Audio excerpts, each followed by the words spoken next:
Hi friends, ఈరోజైతే నేను sweet చేశాను. ఆ స్వీట్ పేరేంటని అడుగుతున్నారా? అడగొద్దు, ఎందుకంటే నాకు కూడా తెలియదు. ఆ స్వీట్కి ఇంకా పేరు అయితే పెట్టలేదు ఫ్రెండ్స్.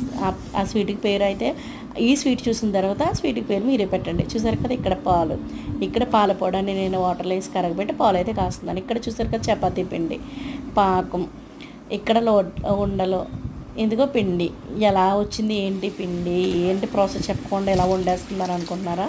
అనుకోవద్దు ఫ్రెండ్స్. ఇక్కడైతే ప్రాసెస్ అయితే నేను స్టార్ట్ చేసేస్తాను ఫ్రెండ్స్. ఇక్కడైతే పాలు అయితే చూసారు కదా, పాలు మరిగిన తర్వాత కొంచెం అయితే ఉప్మా రవ్వ అయితే వేసుకోవాలి. ఉప్మా రవ్వ వేసుకున్న తర్వాత మనము కొంచెము చపాతీ పిండి కూడా వేసుకోవాలి. ఆ పాలలోనే వేసుకున్న తర్వాత కొంచెం శనగపిండి కూడా వేసుకోవాలి. వేసుకున్న తర్వాత కొంచెం మనము బాగా చపాతీ ముద్ద ఎలా అవుతుంది అలాగైతే మనం తీసుకోవాలి. చేసుకున్న తర్వాత మనమైతే వండలో ఏ షేప్లో కావాలో ఆ షేప్లో చేసుకోవాలి.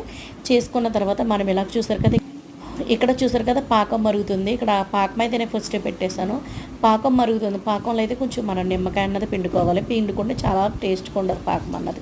లాలికాయ కూడా వేసాను ఫ్రెండ్స్. ఇక్కడ చూసారు కదా, ఇక్కడైతే నేను నూనెలో ఫ్రై చేసుకున్నవి నేను మళ్ళీ వేడి పాకంలో అయితే వేసేస్తున్నాను. మరిగి పాకంలో వేసేయాలి. వేస్తేనే బాగా మనకి కొంచెం బాగా ఉడుకుతుంది. ఈ ఉడికిన తర్వాత కొంచెం తీసేసుకుని మనం ఒక బౌల్లో అయితే వేసుకోవాలి. ఎందుకంటే బాగా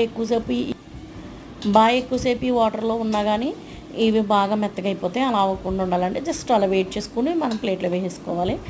ఇక్కడ చూసారు కదా, ఇక్కడ మిగతాయి కూడా అలాగే చేశాను నేను.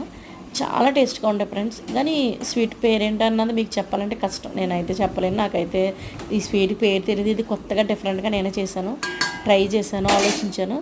చూసారు కదా ఎంత బాగా వచ్చినాయో.